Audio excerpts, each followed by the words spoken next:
Dahil sa patuloy na pagdami ng cybercrime, isang programa ang inununsad para makatulong na bigyang proteksyon na ang publiko laban dito. Ang detalye sa report ni Jeremy Piscano.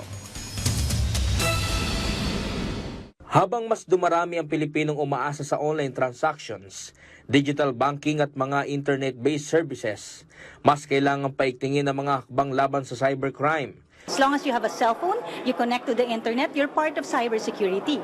Bakit? Kasi itong mga actors, malicious actors, sino ba ang tina-target nila for scamming, hacking attacks and all, no? Siyempre, simpleng mamamayang Pilipino. Dahil dito, tinututukan ng pamahalaan ng mas malawak na koordinasyon sa pagitan ng mga ahensya at ng pribadong sektor para labanan ng patuloy na tumataas na banta sa cyberspace.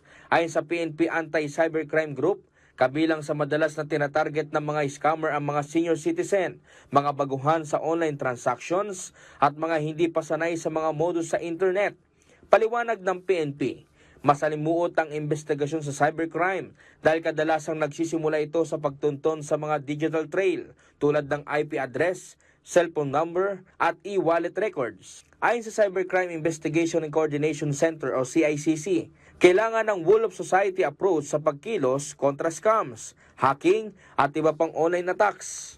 In fact, there are now pending bills in both houses of Congress for the creation of a cybersecurity agency which will be placed under the office of the President.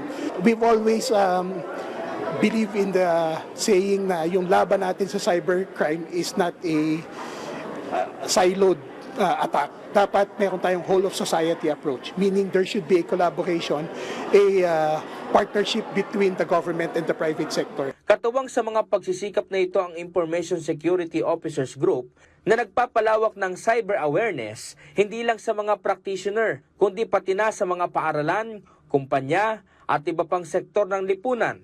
Jeremy Piscano para sa Pambansang TV sa Bagong Pilipinas.